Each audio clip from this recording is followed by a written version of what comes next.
22 घंटे की तपस्या इतनी आसान तो नहीं है, इसके पीछे भी कहीं कोई राज हो सकता है। 22 घंटे एक ही आसन पे बैठना और उसके बाद भोले बाबा का 10 से 15,000 बार रुद्र अभिषेक करना। एक सेकंड में एक बार वो 18 किलो का एक जो घड़ा होता है उससे महाराज जी रुद्र अभिषेक करते हैं। सावन में पूजा करते हैं, वैसे ही नवरात्र में 80-80, 100-100 डिग्री टेम्परेचर पे उनके हवन होते हैं।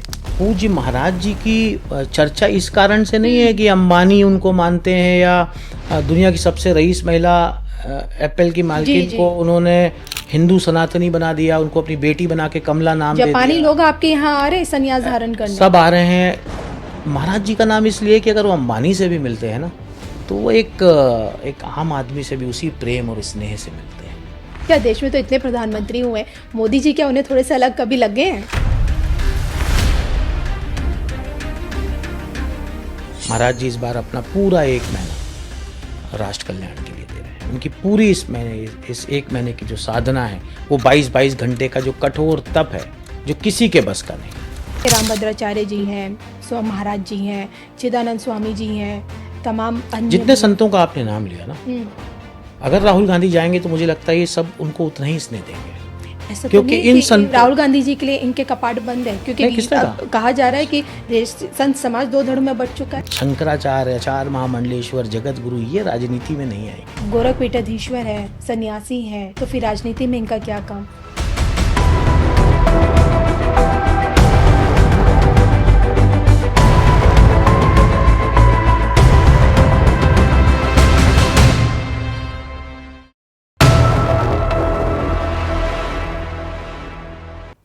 नमस्कार, धर्म ज्ञान के दर्शकों का स्वागत है। मैं हूं आपके साथ कविता राणा। जैसे कि मैं कहती हूँ और आप भी जानते हैं कि भारत सदैव से ऋषि मुनि, तपस्वी, साधु, सन्यासियों की तपोभूमि रही है और इसी तपोभूमि में से एक संत ऐसे भी हैं जिनकी अनूठी शिव भक्ति ने उन्हें आज संत समाज के शिखर पर पहुंचाया है। मैं बात कर रही हूँ आचार्य महामंडलेश्वर स्वामी कैलाशानंद गिरी महाराज जी की। बहुत से लोग हैं जो उनको देखते तो उनके दर्शन तो करते हैं, लेकिन उनको इतने करीब से नहीं जानते हैं।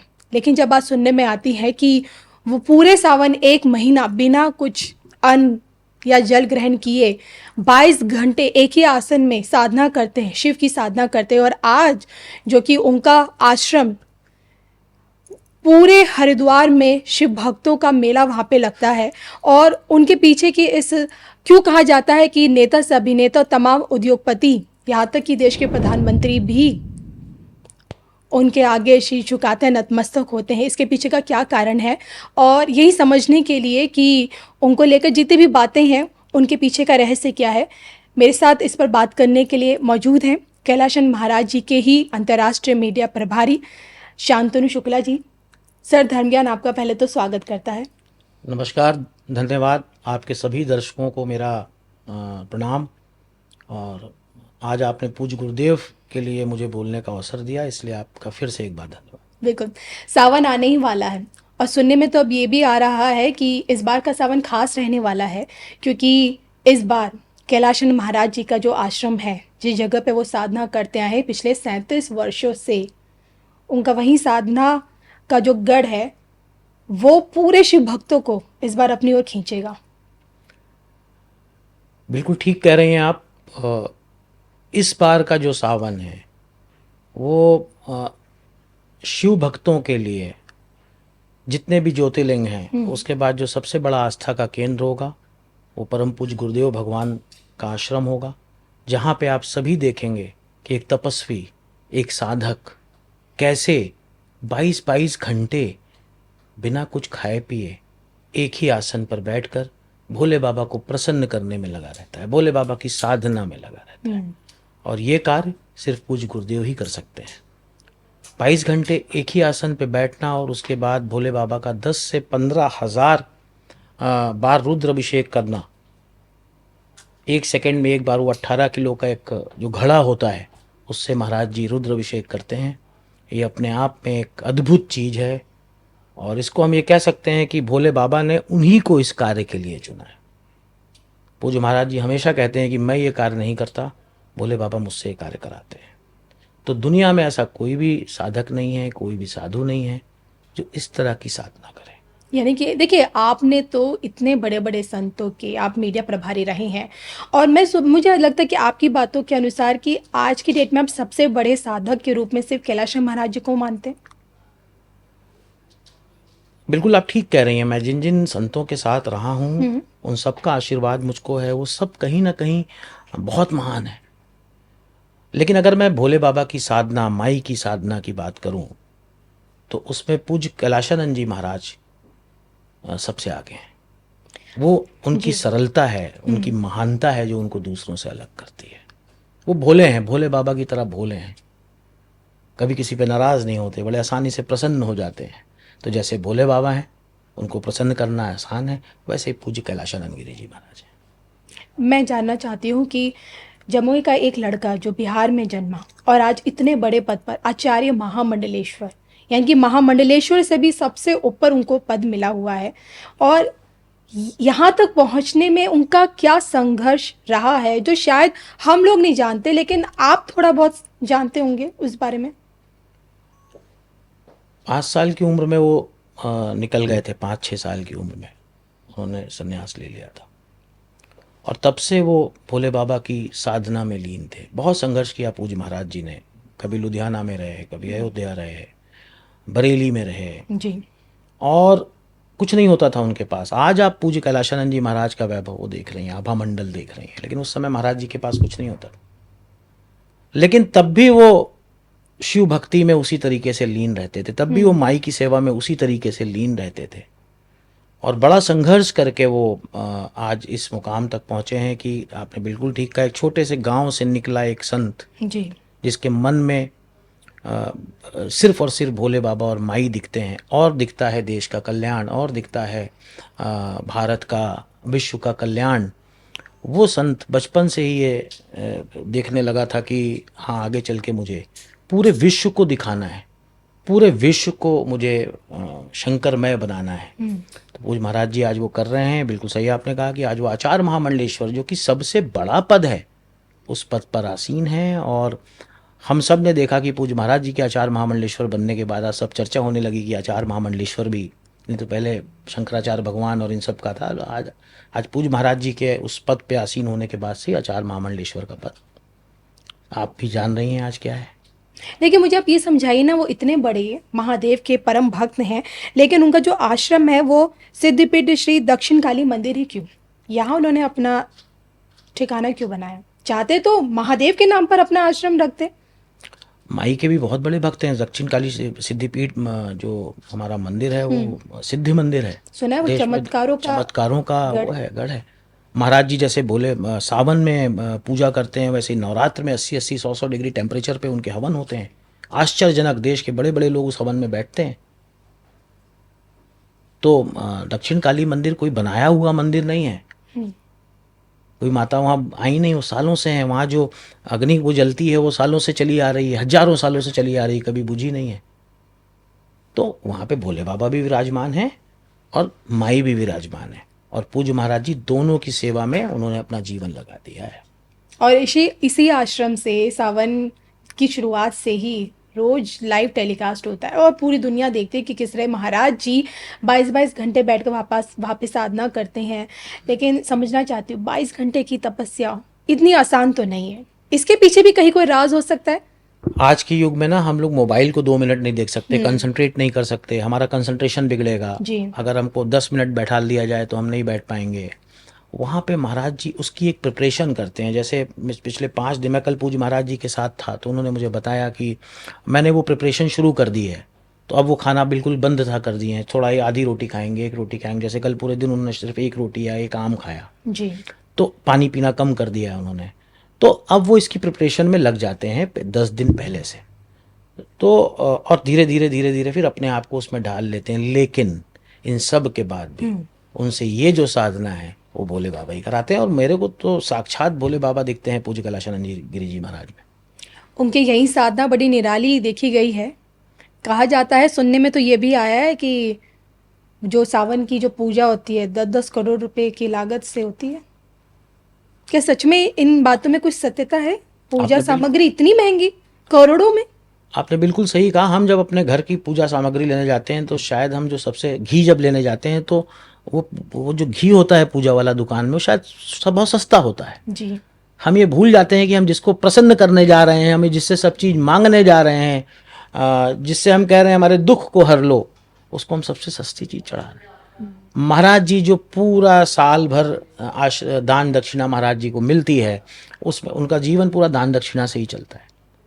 तो उसमें से वो 50% उस दान में से बचाते हैं और माई और भोले बाबा की सेवा में लगाते हैं। और जो दुनिया की सबसे महंगी चीज़ें हैं, दुनिया का सबसे महंगा चंदन है, इत्र है, भोले बाबा को इत्र बहुत पसंद है, भोले बाबा को अलंकार बहुत पसंद है। जी। गाजीपुर मंडी से हर दूसरे दिन एक ट्रक भर के जाता है फूल का, लाखों रुपए का। तो माई के लिए ऐसे ही महाराज जी जहाँ जाते हैं तो आभूषण, महंगे महंगे आभूषण। तो ये बिल्कुल आप ठीक कह रही हैं कि हम सब ये भूल जाते हैं कि जिसकी हम पूजा कर रहे हैं उसको हम अपना सब कुछ देना है, तभी वो माँ प्रसन्न होगी, तभी वो भगवान प्रसन्न होगी। कि हम उसके किस भाव से हम उसके लिए समर्पित हैं। पूज्य महाराज जी ये सब कर रहे हैं, हम सबके लिए कर रहे हैं, आपके लिए कर रहे हैं, देश के कल्याण के लिए कर रहे हैं। इस बार तो उन्होंने कहा है कि मैं हर प्रदेश के कल्याण के लिए एक एक दिन का रुद्राभिषेक डेडिकेट करूंगा। ओके। पूरे देश में, देश के एक एक आम नागरिक के लिए अपने इसको मैं डेडिकेट करूंगा इस बार। तो फूल लेने जाते हैं तो सबसे महंगा फूल हार जो दिखता है, तो बोलते हैं जब माई और भोले बाबा का श्रृंगार होना है तो वो अद्भुत होना चाहिए। और खुद बड़े शालीन, खुद बड़े, कोई उनको आपने कभी किसी चीज़ में नहीं देखा होगा। इतने बड़े पद पर है, मैं समझना आपसे जानना चाहूँगी कि उनका रोज़मर्रा का जीवन कैसा होता है, क्या खान पान होता है, अपने अपने खान पान से लेके अपने निजी जीवन में उन्हें किन परंपराओं का पालन करते हुए आपने देखा है? मैंने पूज्य कैलाशानंद जी महाराज को कठोर तप करते हुए देखा है। बहुत सिंपल खाना खाते हैं जैसे हम और आप खाते हैं। अपने ही, वो कहीं भी जाते हैं अपने खाने का बर्तन अपने साथ लेके जाते हैं। ओके। वो कहीं और नहीं खा, वो किसी और उसमें नहीं खाते और बहुत सिंपल खाना खाते हैं। मेरे को तो सौभाग्य मिलता है कई बार हम उनके साथ भोजन करने का, भगवान के साथ खाने का सौभाग्य हम लोगों को मिलता है। हम लोग सौभाग्यशाली हैं। तो जो उस आश्रम का हर व्यक्ति खाता है, करीब 6,000-7,000 लोग प्रतिदिन उस आश्रम में भोजन करते हैं। जो वो भोजन करते हैं वही पूज्य महाराज जी भोजन करते हैं। महाकुंभ में करीब 1 करोड़ लोगों ने भोजन किया हमारे यहाँ, 1 करोड़ लोगों ने, लेकिन वही भोजन किया जो महाराज जी और हम लोग करते थे, वो सब ने किया। तो सिंपल खाना है महाराज जी का, बहुत सरल है महाराज जी। उनकी जो सबसे बड़ी विशेषता, आज आचार्य महामंडलेश्वर कैलाशानंद गिरी जी महाराज का जो आप इतना बड़ा देख रहे हैं वैभव, आभा मंडल, उसका सिर्फ एक कारण है कि वो बहुत सरल है। वो उनको दूसरों से अलग बनाती है। यही बात तो आपसे समझना है कि महाकुंभ के बाद जो महाराज जी एकदम लाइमलाइट में आए हैं, अंबानी से लेकर तमाम उद्योगपति, तमाम अभिनेता, नेता, तमाम मतलब हर कोई उनके आश्रम में उनके उनके सामने हमें नजर आया है। तो इसके पीछे का क्या कारण है? मतलब आज हर जगह उनकी चर्चा है, ना सिर्फ हमारे देश में बल्कि विदेशों तक में। नहीं, आप बिल्कुल ठीक करें। क्या आपकी पीआर मीडिया एकदम स्ट्रांग हो गई है? पूज्य महाराज जी की चर्चा इस कारण से नहीं है कि अंबानी उनको मानते हैं या दुनिया की सबसे रईस महिला एप्पल की मालकिन को उन्होंने हिंदू सनातनी बना दिया, उनको अपनी बेटी बना के कमला नाम दे दिया। जापानी लोग आपके यहाँ आ रहे हैं संन्यास धारण करने, सब आ रहे हैं।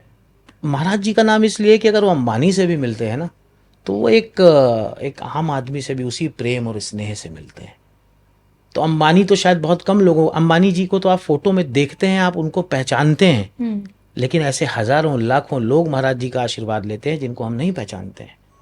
महाराज जी जो आज महाराज जी का जो वैभव है, महाराज जी का जो आभा मंडल है, वो इस कारण नहीं है कि अंबानी उनसे मिल रहे हैं, माननीय गृह मंत्री जी उनसे मिल रहे हैं, माननीय प्रधानमंत्री जी उनसे मिल रहे हैं।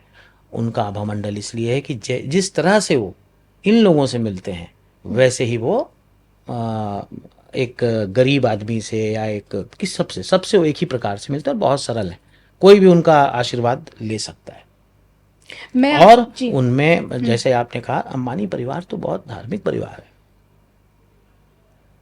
स्टीव जॉब्स की पत्नी आई यहाँ पे, वो पहले दलाई लामा के यहाँ गई थी जी। वहाँ से उसे किसी ने पूज्य महाराज जी के बारे में बताया तो महाराज जी का आशीर्वाद लेने आई वो। महाराज जी जब वो जाने लगी तो महाराज जी ने उसको कुछ देना चाहा, तो ढूंढा महाराज जी ने, तो एक अलग एक हार महाराज जी को मिला था। उस हार की कीमत 50 लाख से 1 करोड़ के बीच में होगी, और माई की एक चांदी की मूर्ति, वो दोनों ही उन्होंने कमल उसको दिया, कमला जिनको बाद में उन्होंने अपनी बेटी बना लिया। और उसके बाद से तो उसका लगातार आश्रम में आना जाना लगा रहा। आज वो पुत्री है महाराज जी की, महाराज जी ने उसको अपनी बिटिया बनाया है। अंबानी परिवार धार्मिक परिवार है। देश के ऐसे ही बिरला परिवार, अंबानी परिवार, इन सब के बारे में तो हम और आप जानते हैं। हम और आप उन लोगों के बारे में नहीं जानते जो 6000 लोग प्रतिदिन वहां जाते हैं। ओके। महाराज जी को बड़ा वो बनाते हैं। महाराज जी की सरलता महाराज जी को बड़ा बनाती है। वो महाराज जी को दूसरों से अलग करती है। और जिस निरंजनी अखाड़े के वो माँ आचार्य महामंडलेश्वर हैं, पीठाधीश्वर हैं, देखिए हम सबके लिए पूजनीय तो है ही, लेकिन क्या आप ये महसूस करते हैं उनके साथ रहते रहते कि उनमें कोई एक तरह की ईश्वरी शक्ति है? कभी अभी आपको आभास हुआ है ऐसा कुछ? आप उनके साथ रहोगे, आप सावन में उनको देखोगे, आप एक दिन उनके साथ रहोगे तो आपको एहसास हो जाएगा कि उनमें ईश्वरी शक्ति है। कोई और ऐसा मैं तो ये मानता हूँ कि उनमें ईश्वरी शक्ति नहीं है। वो भोले साक्षात भोले बाबा क्या होता है, शिव का दूध बताया जाता है उन्हें? बताया नहीं जाता है, वो हैं शिव के दूत। इस दुनिया में कोई भी व्यक्ति मुझे वो साधना करके दिखा दे जो पूज्य महाराज जी करते हैं, कोई नहीं कर सकता। लेकिन अब मैं जानना चाहती हूँ, 22 घंटे पूरे सावन रोज 22 घंटे एक ही आसन में बैठ के रुद्राभिषेक करना, भगवान शिव की पूजा करना, सिर्फ सावन में ही करते हैं, बाकी अन्य महीनों में भी कभी भी कर सकते हैं? नहीं, ये ताकत उसी समय मिलती है क्या? हाँ, ये जो शक्ति है उनके पास, ये उस 1 महीने में आती है। पूजा तो वो रोज करते हैं, 4 घंटे 5-6 घंटे डेली उनका पूजा होता है, बट ये जो 22 घंटे की है जी। वो शक्ति, आज आप पूज्य महाराज जी से कहोगे कि आपको 18 किलो का वो उठाना है, शायद महाराज जी नहीं उठा पाएंगे, बहुत कोमल है महाराज जी। और महाराज जी जब उस आसन पे बैठ जाते हैं तो महाराज जी दुनिया के सबसे बड़े पहलवान हो जाते हैं। आज नहीं। तो उस समय उनके अंदर एक ऐसी शक्ति आती है जो जब आप उसको देखेंगे, उनको महाराज जी को देखेंगे, तब आप उसका अनुभव करेंगे। वो मेरे बताने से या करने से नहीं होगा कि आज हमको किसका दर्शन हो रहा है। आज हमारे पूरे आश्रम में, कल हम लोग आश्रम में थे, मैंने ऐसे ही कहा चलिए आइए आज आश्रम घूमते हैं। मेरे साथ देश के एक बहुत बड़े पत्रकार गए हुए थे, तो हमने कहा यहाँ पे सांप बिच्छू बहुत आते होंगे, तो हम लोगों ने पूरा आश्रम देखा, कहीं कोई सांप बिच्छू नहीं था। लेकिन जब महाराज जी सावन में अपना रुद्र अभिषेक शुरू करेंगे, साधना शुरू करेंगे, ऐसा कोई सर्प नहीं है जो उस आश्रम में ना आए। और भोले बाबा का आभूषण है सर्प, और उनका आशीर्वाद लेके ना जाए। 22 घंटे का तप, 22 घंटे का तप आसान नहीं है। 22 घंटे की साधना आसान नहीं है। उठ नहीं पाते, चल नहीं पाते। डॉक्टरों ने कई बार जवाब दे दिया। डॉक्टरों ने बोला कि आपका ये हड्डी बदलवानी पड़ेगी, हमको बड़े बड़े डॉक्टरों ने बोला। जी। तो महाराज जी ने बोला क्या हड्डी बदलवाने के बाद मैं आसन लगा पाऊंगा? तो बोले नहीं लगा पाएंगे। तो महाराज जी ने कहा नहीं, फिर मैं हड्डी नहीं बदलवाऊंगा। चल रहा है महाराज जी का। चमत्कारक चीजें जैसे आप कह रहे हो तो हम लोग देखते ही रहते हैं, लोग आके हमको बताते ही रहते हैं कि क्या हुआ। कई बार हम लोगों ने इसका अनुभव किया है, लेकिन अब अभी हम इस उस पे आपको नहीं बता सकते। लेकिन हाँ, आप जब जाएंगी, आप जब मिलेंगी उनसे, आप उस साधना में या उस तप में, आप 100 डिग्री टेम्परेचर में, वो नवरात्र में हवन वो करते हैं, पूरी रात जल जाते हैं पूरे, नहीं कर सकता कोई और। 22 घंटों की इसी तपस्या में मुझे याद है कि कई वीडियोस वायरल हुए हैं जिसमें नंदी जी, गौ माताओं को सब आते हैं, सब आते हैं। सब आते हैं। मैं तभी तो आपसे कह रहा हूँ, तो ये सब अपने आप ही आते हैं? सब अपने आप, सब लाइव रहता है, सब कुछ लाइव है हमारे यहाँ, आप देख सकती हैं आप। क्योंकि मैं आपसे फिर कह रहा हूँ, नंदी किसका दर्शन करने आएंगे? सर्प किसका क्यों बाकी पूरे 11 महीने नहीं आते? क्यों सिर्फ सावन में आते हैं? किसका दर्शन करने आते हैं? कभी सोचिएगा, जवाब आपको खुद मिल जाएगा बहुत सारी चीजों का, कि वो नंदी किसका दर्शन करने आ रहे हैं, वो सर्प किससे मिलने आ रहे हैं। इन सारी बातों का जवाब आपको, जब आप सोचेंगी कि आप किस व्यक्ति के सामने बैठी हैं, तो आपको सारे जवाब मिल जाएंगे कि परम पूज्य कैलाशानंद जी महाराज हैं कौन। बिल्कुल। देखिए आप तो उनके साथ रहते हैं और हमने कई दफ़ा देखा है कि उनसे मिलने तो देखिए तमाम नेता अभिनेता आते ही हैं। जब मैं बात करूंगी देश के प्रधानमंत्री नरेंद्र मोदी जी की, तो मोदी जी की पूजा में तो कई मतलब जहाँ पूजा और जहाँ मोदी जी भी हैं, महाराज जी भी हैं, तो मैं समझना चाहती हूँ कि उन्होंने पीएम मोदी जी को लेकर वो क्या सोचते हैं, उनके क्या विचार हैं, किस तरह की शख्सियत उनको लगती है, क्योंकि दोनों ही शिव भक्त हैं, मैं तो ये मानती हूँ। दोनों ही शिव भक्त हैं, दोनों ही सनातन प्रेमी हैं, हम्म। और पूज्य महाराज जी का आशीर्वाद माननीय प्रधानमंत्री जी लेते रहते हैं। जी। और अ, कभी आपने उनसे पूछा, देश में तो इतने प्रधानमंत्री हुए, मोदी जी क्या उन्हें थोड़े से अलग कभी लग गए हैं? नहीं, वो अक्सर कहते हैं कि आज माननीय प्रधानमंत्री जी और माननीय गृह मंत्री जी के कारण ही आप अयोध्या में राम मंदिर देख रहे हैं। इस चीज़ को हमेशा कहते हैं कि आज सनातन जो आपको दिख रहा है उसका पूरा श्रेय माननीय प्रधानमंत्री जी और गृह मंत्री जी को देते हैं। ट्रिपल तलाक हो या इन मुद्दों पे, वो सारी बातों पे वो खुलकर प्रधानमंत्री और माननीय गृह मंत्री जी की तारीफ करते हैं, और गृह मंत्री जी को भी बहुत बड़ा भक्त बोलते हैं माननीय गृह मंत्री जी को। तो अक्सर माननीय प्रधानमंत्री जी, माननीय गृह मंत्री जी पूज्य महाराज जी का आशीर्वाद लेते रहते हैं। लेकिन जो चढ़ावा चोरी का जो मामला सामने आया अयोध्या से, उस पे महाराज जी का स्टेटमेंट भी आया है, जिसमें उनका साफ कहना है कि अब समय आ गया है कि देश के मठ मंदिर जितने भी हैं वो देश के साधु सन्यासियों के हवाले कर दिया जाए और सरकार से वहाँ की निगरानी करे। आप सहमत हैं इस चीज़ से? देखिए महाराज जी, मेरा भी चढ़ावा चोरी में देखिए कहीं ना कहीं मोदी सरकार भी निशाने पे आई है। देखिए वो एक इंस्टीट्यूट की है, राम मंदिर तीर्थ क्षेत्र। हम्म। तो वहाँ पे अगर कुछ हुआ तो जो उसका हेड ऑफ इंस्टीट्यूशन है उस पर सवाल उठेंगे। जी। मैं ये नहीं कहता कि वो बेईमान है या कोई वो है। तो आप जिस तरफ इशारा कर रही हैं, जिनके बारे में आप जानना चाह रहे हैं, उनका पूरा जीवन राम भक्ति में बीता है, और हम उनके ऊपर क्वेश्चन मार्क नहीं उठा सकते। लेकिन हाँ, चूंकि वो राम मंदिर के वो है मुखिया थे, तो उनकी जिम्मेदारी बनती है, उन्हीं उन्हीं के नीचे ये सब हो रहा था। लेकिन व्यक्तिगत तौर पे जितना मैं जानता हूँ कि चंपत राय जी बहुत ही ईमानदार और डेड ऑनेस्ट आदमी है। महाराज जी ने कहा कि साधु संतों के हवाले कर देना चाहिए, बिल्कुल ठीक कहा उन्होंने। सारे मंदिरों को साधु संतों के हवाले कर देना चाहिए। तो इससे कि जो चढ़ावे में जो अब तक चोरी होती आई है कई बड़े बड़े मंदिरों में, क्या बंद हो जाएगी? मुझे लगता है कि जब साधु संत, जो कि पूज्य महाराज जी शिव के साधक हैं, उनकी पूरी टीम भक्त है, सब भगवान की सेवा में लगी हुई है, वो कैसे चोरी कर लेगी? आप बताइए, वो कैसे चोरी कर लेगी? तो अगर महाराज जी ने ऐसा कहा है तो महाराज जी बिल्कुल ठीक कहा है कि इसको साधु, मेरा तो ये मानना है कि साधु संतों के हवाले ना करके एक प्रोफेशनल सिस्टम बना दें वहाँ पे। एक प्रोफेशनल सिस्टम बना दें। अगर कोई कोषाध्यक्ष है तो उसको उस विषय की जानकारी होनी चाहिए, जी। उसको अकाउंट्स की जानकारी होनी चाहिए।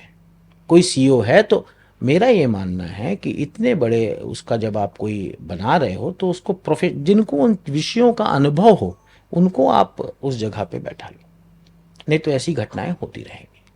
तो आप ये मानते हैं कि अब जिम्मेदारी लेते हैं कोषाध्यक्ष को भी इस बार इस्तीफा दे देना मैं चाहिए? ये नहीं कह रहा हूँ कोषाध्यक्ष को इस्तीफा देना चाहिए कि नहीं देना चाहिए, चंपत राय जी ने तो दिया। वो भी देश के बड़े संत हैं। मैं ये कह रहा हूँ कि अगर कोई डेजिग्नेशन दी गई है आपको, जी। मैं अपने प्रोफेशनल अनुभव से कह रहा हूँ क्योंकि मैं इसके पहले मैं बड़े प्रोफेशनल ऑर्गेनाइजेशंस के साथ काम कर चुका हूँ। मेरा ये मानना है कि अगर मैं कोषाध्यक्ष हूँ या अगर मैं किसी पद पे हूँ तो मुझे उसका पुराना अनुभव कितना है, जी। उस सब्जेक्ट की जानकारी मुझको कितनी है, जी। मेरा ये मानना है। नहीं तो हम ऐसे ही बयान देते रहेंगे कि मैंने कहीं साइन नहीं किया, मेरा कोई जानकारी नहीं है। तो हमको थोड़ा सा प्रोफेशनलिज्म लाना पड़ेगा, और भारत के यशस्वी प्रधानमंत्री नरेंद्र मोदी जी और गृह मंत्री जी पूरा सिस्टम ही प्रोफेशनली चला रहे हैं, आप देखिए। तो अयोध्या में या किसी भी मंदिर के ट्रस्ट में जो जिस विषय का जानकार है उसको वो जिम्मेदारी दी जानी चाहिए, मेरा व्यक्तिगत मानना है, ये मेरी व्यक्तिगत वो है। आपका एक लंबा समय देश के साधु सन्यासियों के साथ बीता है, आप सबके इतने बड़े बड़े मीडिया प्रभारी बन के रहे हैं। मैं आपसे जानना चाहती हूँ कि एक आम जनमानस के लिए कोई आचार्य महामंडलेश्वर है, कोई महामंडलेश्वर है, कोई जगत गुरु है, कोई सदगुरु है, तमाम साधु सन्यासी हैं, मतलब एक आम आदमी किसकी, कौन असली कौन नकली, इसकी पहचान कैसे करे? ये क्या थोड़ा कुछ आप ये बताएं हर कि परख इंडिविजुअल की की जा सकती अपनी है? भक्ति के ऊपर डिपेंड करता है। आप किसी को अच्छा मान रहे हैं, लेकिन मेरा ये मानना है कि असली और नकली का सवाल ही नहीं है। हर की अपनी एक अलग विशेषता है। कोई ज्ञानी है बहुत बड़ा, किन्हीं ने 200 के ऊपर किताबें लिख दी हैं। लेकिन मेरा ये मानना है जब हम भक्ति के लिए जा रहे हैं तो हमें साधक को देखना चाहिए। हमें जो साधक हो, अगर हम शिव भक्ति के लिए जा रहे हैं, हम माई की भक्ति के लिए जा रहे हैं, तो हमें ये देखना है कि उस विषय का सबसे बड़ा तपस्वी कौन है, कौन उस विषय का सबसे बड़ा मास्टर है। तो इस बार आप देखेंगी सावन के बाद देश का, अच्छा अब एक और हो रहा है कि अब लोग सत्य की तरफ जा रहे हैं। आपने पिछले महाकुंभ में देखा कि कोई एक मॉडल साध्वी बन गई, कोई माला बेचने वाली चर्चा में आ गई, कोई IIT बाबा आ गया, कोई बाबा आ गया। अब लोग असलियत समझ चुके हैं। आर्टिफिशियल मंदिर की तरफ अब लोग नहीं जाएंगे, आर्टिफिशियल संतों की तरफ अब लोग नहीं जाएंगे। आने वाला युवा भी अब समझ रहा है कि उसको कहाँ जाना है। उसको वहीं जाना है जहाँ पे कठोर तपस्या होती दिख रही है। जी बिल्कुल। और जैसे कि आपने बताया है ना कि इस बार महाराज जी की जो सावन की जो साधना होगी, ये राष्ट्रीय कल्याण का संकल्प लेकर वो इस बार कर रहे हैं। जब राष्ट्र कल्याण का संकल्प लेकर कर रहे हैं तो क्या हम आगे समझे कि भविष्य में हिंदू राष्ट्र का भी संकल्प लेकर करेंगे? वो क्या सोचते हैं हिंदू राष्ट्र को लेकर, आप क्या सोचते हैं? अभी वो राष्ट्र संकल्प को, राष्ट्र की बात कर रहे हैं। हिंदू राष्ट्र इसलिए पूछा, देश का संत समाज शुरुआत से लेकर अब तक आवाज उठाता है। देखिए वो राष्ट्र की बात कर रहे हैं, वो पूरी विश्व की बात कर रहे हैं, तो अभी हमको उस पर रहना है।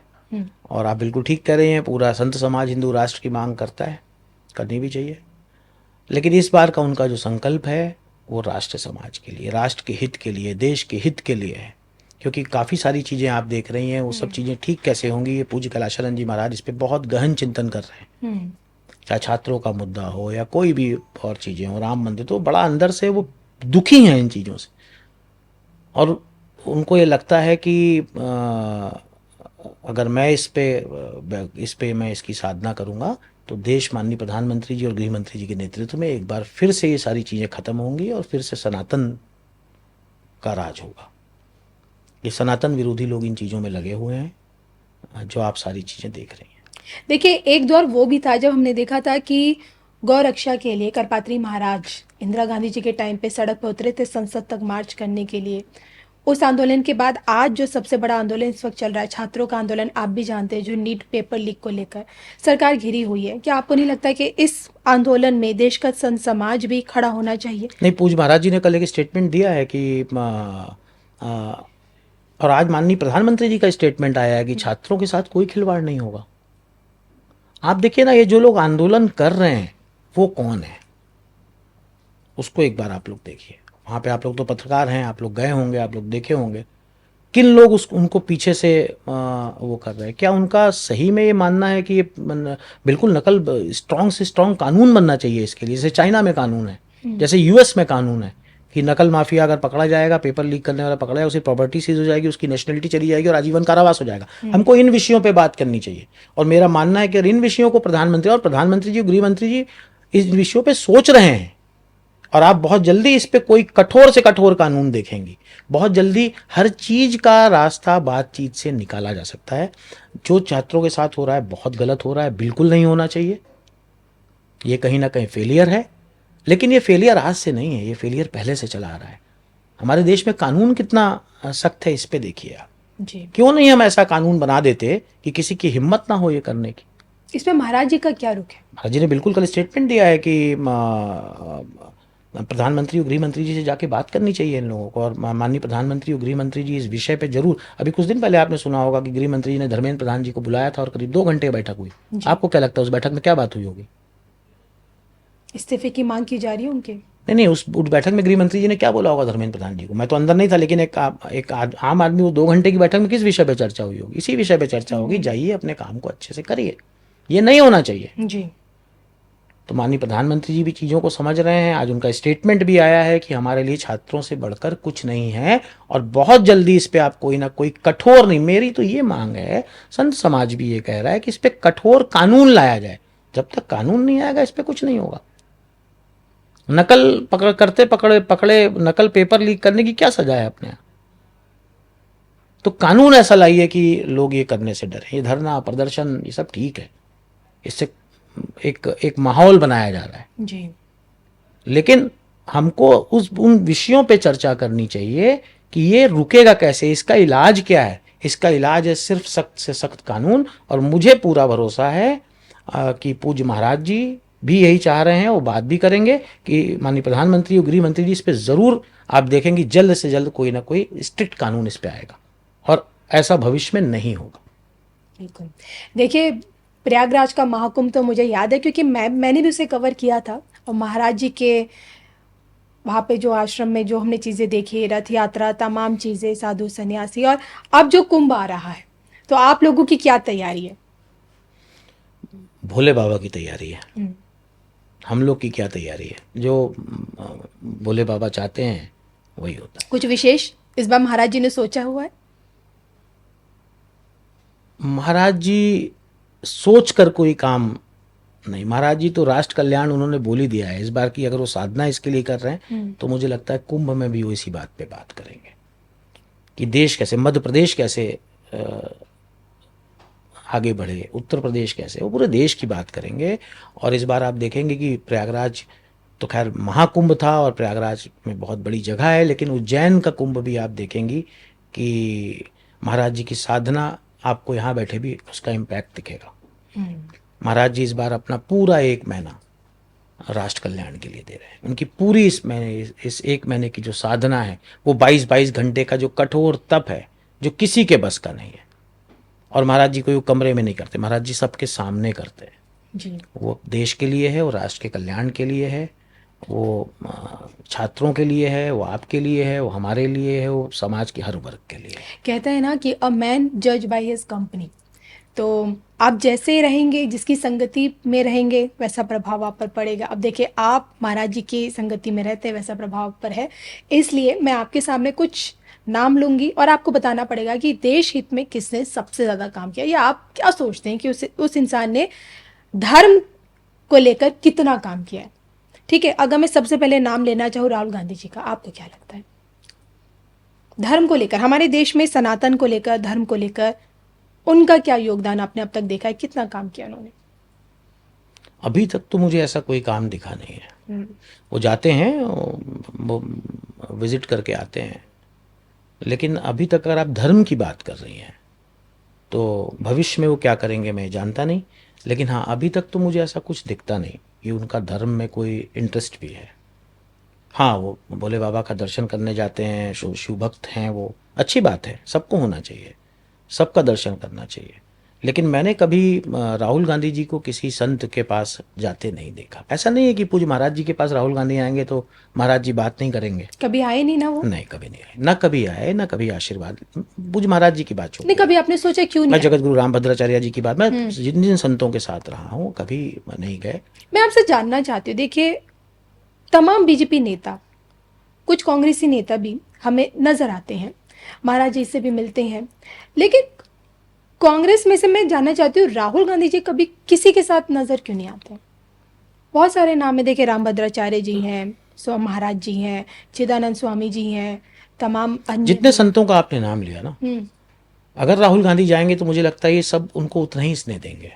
ऐसा तो क्योंकि नहीं है इन कि संतों, राहुल गांधी जी के लिए इनके कपाट बंद है, क्योंकि नहीं, किसने अब कहा जा रहा है कि देश संत समाज 2 धड़ों में बट चुका है। नहीं नहीं नहीं नहीं, ये आप ये ऐसी धारणा बनाई जा रही है।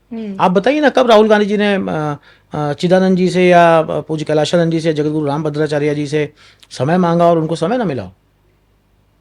वहां तो आम आदमी चला जाता है, वहां राहुल गांधी जाएं और दर्शन करें, उनको भी वही आशीर्वाद मिलेगा जो सबको मिलता है। संत समाज तो चाहेगा कि राहुल गांधी भी सनातन की, हिंदुत्व की बात करें, सनातन की बात करें। हो सकता है आने वाले समय में वो करें, मैं नहीं कह सकता, लेकिन आज की, और मैं कोई पॉलिटिकल आदमी नहीं, मैं कोई पॉलिटिकल बयान नहीं दूंगा, लेकिन राहुल गांधी जी को मेरा एक सुझाव है कि उनको धर्म की तरफ धार्मिक और होने की ज़रूरत है। अच्छा, अखिलेश यादव जी तो जाते हैं, मैंने उन्हें कई दफ़ा फोटोज़ में, वीडियोज़ में देखा है शंकराचार्य अविमुक्तेश्वर सरस्वती महाराज जी से भेंट करते हुए। इनके लिए आप क्या कहेंगे? धर्म के लिए इन्होंने कितना बड़ा काम कर लिया है। हालांकि देखिए, खुलासे करने वाले यही हैं जो मंदिर में जो चढ़ावा चोरी हुई है, ट्वीट से ही बातें बाहर निकल कर सामने आई हैं। नहीं, किसी ना किसी को तो खुलासा करना था, तो अखिलेश जी ने ये काम तो किया है। और खुलासा नहीं होता, अगर ये चीज़ें सामने नहीं आती तो ये और बढ़ रही होती, अब उस जगह पे रोक लगेगी। तो अखिलेश जी ने ये काम तो किया, और अखिलेश जी एक बड़ा मंदिर भी बनवा रहे हैं इटावा में। और वो उनकी धर्मपत्नी, ये सब अक्सर मुझे सामाजिक उसमें दिखते हैं। लेकिन ये भी अभिमुक्तेश्वरानंद जी महाराज शंकराचार्य जी हैं, उनका आशीर्वाद लेते रहते हैं। और अक्सर मंदिरों में दिखते हैं आपको अखिलेश जी। तो अखिलेश जी धर्म धार्मिक के लिए हैं, काम किया है। धार्मिक हैं। मैं अखिलेश जी को ये नहीं कहूँगा कि वो धर्म के लिए काम नहीं किया। हम्म। धार्मिक अखिलेश जी को मैं ये कहूँगा कि हाँ, वो हैं, वो सोचते हैं। अब बाला साहब ठाकरे को देखते हैं ना, धर्म के तौर पर उन्होंने काम किया है। उनके बेटे अब उद्धव ठाकरे, क्या वो उस राह पे चल रहे हैं, आपको लगता है अभी? थोड़ा सा दिग्भ्रमित हुए हैं, मैं ये तो नहीं कह सकता, लेकिन हाँ थोड़ा सा दिग्भ्रमित हुए हैं। सत्ता की लाल, बाला साहब ठाकरे कभी चीफ मिनिस्टर नहीं बनना चाहते थे, उन्होंने चीफ मिनिस्टर बनाया है लोगों को। ओके। उद्धव जी को खुद सत्ता पानी थी, तो थोड़ा सा वो दिग्भ्रमित हुए हैं। उनको वापस अपने हिंदुत्व की और उसी राह पे वापस जाना होगा। बाला साहब ठाकरे इसलिए थे कि उन्होंने अपनी आइडियोलॉजी के साथ कॉम्प्रोमाइज़ कभी नहीं किया था, और उद्धव जी को भी यही करना होगा। अब जो नाम है वो सबकी जुबान पर रहता है, चर्चित नाम है, वो है मुख्यमंत्री योगी आदित्यनाथ का। नाथ संप्रदाय से आते हैं, गोरखपीठाधीश्वर है। इनके लिए आप क्या कहेंगे? हिंदुत्व का सबसे बड़ा चेहरा, हम्म। भारत में हिंदुत्व का सबसे बड़ा चेहरा। महाराज जी इनके लिए क्या सोचते हैं? जरूर बोला होगा इनके लिए, तो आपसे कई दफा बोले होंगे। बहुत स्नेह करते हैं, मैंने कह मोदी दिया जी से ना। भी ज्यादा। आप कंपेयर नहीं कर सकते। आप कंपेयर, एक आदमी राष्ट्र की बात कर रहा है, एक आदमी ने सनातन को वापस लाया है, आप दोनों को कंपेयर नहीं कर सकते। और मोदी जी से ज़्यादा या योगी जी से कम या मोदी से ज़्यादा, ये यहाँ तो ये बात नहीं है। बट हाँ, एक संत का जो काम होता है कि वो दोनों को आशीर्वाद देते हैं। योगी जी के लिए क्या आशीर्वाद उनके दिल से निकलता है? मैंने आपको बताया ना, हिंदुत्व का सबसे बड़ा चेहरा योगी आदित्यनाथ जी महाराज। आज देश में जो सबसे बड़ा चेहरा हिंदुत्व के हैं, वो पूज्य योगी आदित्यनाथ जी महाराज। देखिए मैं यहाँ बैठ के बात कर रहा हूँ, और इस पे है कि देश का सब माननीय प्रधानमंत्री जी और गृह मंत्री जी ने देश चलाया। आज भारत जो विश्व में, भारत की जो छवि बनी है, उनमें बहुत बड़ा योगदान माननीय प्रधानमंत्री जी का है जी।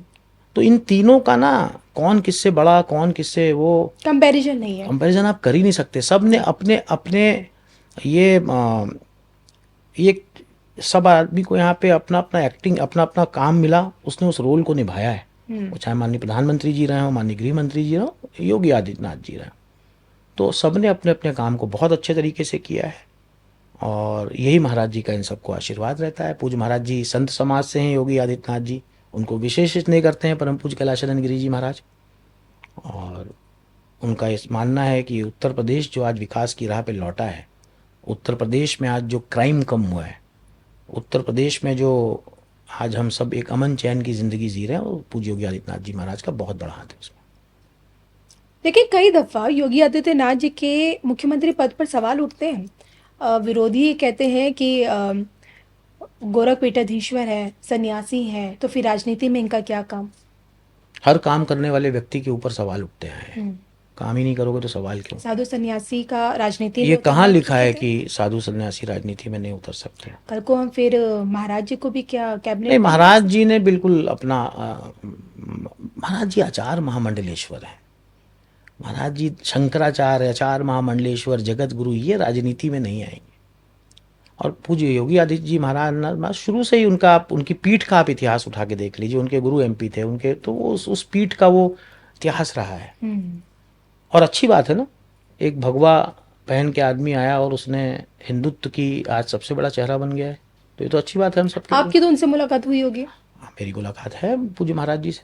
आप देखिए, अपने महाराज जी के साथ रहते हैं तो पता है कि उनका क्या आभा मंडल है, आप उसको महसूस कर पाते हैं। जब योगी जी से जब जब आपकी मुलाकात हुई, तो उनके बारे में मैं जानना चाहती हूँ, किस तरह का आप उनके साथ जब रहते हैं तो क्या महसूस करते हैं, किस तरह का आभा मंडल है, किस तरह की वो शख्सियत है? अंदर से एक सरल व्यक्ति, आपको बाहर से बहुत, बड़े कड़क दिखते दुनिया वालों को। जो जितना बाहर से कड़क दिखेगा अंदर से उतना ही सरल होगा। और उत्तर प्रदेश जैसे प्रदेश को चला रहे हैं वो, तो बाहर से कठोर दिखना ज़रूरी भी है जी। लेकिन अंदर से उतने ही सरल, उतने ही सौम्य, और हमेशा अपने देश के लिए, अपने प्रदेश के लिए सोचने वाला व्यक्ति, किसी भी समाज का हो। पूज्य महाराज जी उसके बारे में ज़रूर सोचते हैं। तो जैसे बाकी संत समझ रहे, पूज्य परम पूज्य कैलाशानंद जी महाराज बहुत सरल हैं, वैसे पूज्य योगी आदित्यनाथ जी महाराज भी सरल हैं। वो जिस पद पे हैं आज, वो पद उनको कठोर और वो बनाता है। लेकिन जितना मैंने उनको देखा है, जितना वो सबके बारे में सोचते हैं, प्रदेश के बारे में सोचते हैं, देश के बारे में सोचते हैं, सनातन के बारे में सोचते हैं, हिंदुत्व के बारे में सोचते हैं, और सोचना भी चाहिए। आपको लगता है कि देश की कमान सही हाथों में है? देश की कमान मेरे को तो लगता है अगले 50 साल तक इन्हीं हाथों में रहनी चाहिए। क्या आप भी भविष्यवाणी कर सकते हैं कि आने वाले समय नहीं, मैं में कोई बीजेपी? ज्योतिषाचार्य नहीं हूँ, मैं कोई भविष्यवाणी नहीं कर सकता, लेकिन हाँ, देश सही रास्ते पे चल रहा है, तो क्यों हमको नेतृत्व बदलना, क्यों हमको उस बारे में विचार करना, क्यों इस तरह के डिस्कशन में पड़ना। जी, इस तरह का तो डिस्कशन भी नहीं होना चाहिए। देश इस समय एकदम सुरक्षित हाथों में है, और उन हाथों में है, इसीलिए आज पूरा विश्व भारत भारत भारत कर रहा है। बिल्कुल। अच्छा, बस जाते जाते ये जानना चाहती हूँ कि महाकुंभ से तो महाराज जी पूरी दुनिया में तो देखिए पहले भी थे, उसके बाद तो एकदम हाई पे पहुँच गए हैं, लेकिन उस महाकुंभ से लेके अब तक विदेशों में क्या परिवर्तन आपने हिंदुत्व को लेकर, सनातन को लेकर देखा है विदेशी धरती पर इसका जाने? आंसर आप बताइए मुझको, एज अ मैं तो जर्नलिस्ट आप बताइए। मैं बाहर नहीं जा पाई हूँ, आप मुझे बताएंगे, मुझे पता आप बाहर बहुत घूमते हैं। कुंभ में, महाकुंभ में, आप इसको बाहर और जेंजीज और यंग जनरेशन को देख के उनका लगा जो जुड़ाव है वो सनातन के प्रति, हिंदुत्व की तरफ बढ़ा है। कुंभ में जो इतने लोग आए, दर्शन करने आए, तो आज यंग जनरेशन गई दर्शन करने। इस महाकुंभ से जब आप बाहर गए महाराज जी के साथ विजिट पे गए या कथा के लिए गए, किसी के लिए भी गए, तब का क्या परिवर्तन लगा? लोग ज़्यादा जागरूक हो गए अपने धर्म के प्रति, सनातन के प्रति। लोगों को लगने लगा है कि अब साधु संतों के हमको अब आप देखिए ना, एक विदेशी महिला आती है, क्रिश्चियन आती है और हिंदू बन के चली जाती है, वो भी विश्व की सबसे रईस बड़े घराने की महिला। जी, उसके बाद से तो कई लोग आए, और ये सनातन के प्रति हिंदुओं के अलावा भी लोग आकर्षित हो रहे हैं हमारे धर्म के प्रति। आप देखते हैं कई शादियां अब हिंदू रीति रिवाज से, विदेशी आते हैं बनारस में या वृंदावन में आके, वो हिंदू रीति रिवाज से आके शादी करते हैं। इस महाकुंभ के बाद ये बहुत बड़ा डिफरेंस देखने को मिला है, और मुझे ऐसा लगता है कि बाकी के जो अभी नासिक, हरिद्वार और उज्जैन में होने वाला है, इसके बाद आप बहुत बड़ा परिवर्तन देखेंगे। लोग आप हिंदू के लिए, लोग सनातन के लिए, पूरे विश्व में बात होना शुरू हो गई है, और वो अगले लेवल पे जाएगी। और उसमें इन साधु संतों का, मैं पूज्य महाराज जी के साथ साथ बाकी संतों का भी योगदान कहता हूँ, उनका भी उतना ही योगदान है। देखिए आचार्य महामंडलेश्वर के पद पर 22 घंटे की तपस्या, इतने बड़े तपस्वी को आज हम देख रहे हैं, लेकिन इसी पद पर, इसी तपस्वी के बाद हम क्या इसी तरह का तपस्वी देखने को मिल सकता है? आगे सवाल बहुत आगे का है। इनसे बेहतर मिल सकता है, इनके जैसा नहीं, लेकिन इनके जैसा नहीं मिल सकता। बहुत जीवन तपस्या करने के बाद, कई जीवन लेने के बाद, मुझे लगता है पूज्य गुरुदेव का जन्म हुआ है। जी, और हो सकता है कल कोई इनसे बेहतर आ जाए, हो सकता है, लेकिन पूज्य आचार्य महामंडलेश्वर कैलाशानंद गिरी जी महाराज होना वो असंभव है, असंभव है, इस समय असंभव है। तो हम और आप बड़े सौभाग्यशाली हैं। मैं तो अपने आप को बहुत बड़ा वो मानता हूँ कि मेरे हर सुख के क्षण में, हर दुख के क्षण में वो मेरे साथ खड़े रहते हैं। जी, मुझसे कभी कुछ गलतियां भी हो जाती हैं तो उतनी ही सरलता के साथ वो मुझको बुला के समझाते हैं, और वो एक संदेश देने की कोशिश करते हैं कि मैं हूँ, मैं तुम्हारे साथ हूँ, मेरा हाथ तुम्हारे ऊपर है, अपने काम को ईमानदारी से करो, जी, और समाज के लिए, देश के लिए कार्य करो बेटा। तो अगर हमारा गुरुदेव भगवान हमें जब ये आशीर्वाद देते हैं, हमें कहते हैं, तो फिर हमारे लिए अब क्या बचता है। तो मेरा आप सभी से, आपके दर्शकों से निवेदन है कि इस सावन जी, हरिद्वार ज़रूर आएं और साक्षात शिव के दर्शन करें। जैसे वो सर्प आते हैं अपने भगवान का दर्शन करने, जैसे वो नंदी आते हैं अपने भगवान का दर्शन करने, वैसे आप सब शिव भक्त भी आएँ, पूरा देश आए, और महाराज जी की इस साधना का में भागीदारी करें। ये मेरा आपके सभी दर्शकों से निवेदन है। इसी के साथ इजाजत दीजिए। हर हर महादेव। हर हर महादेव।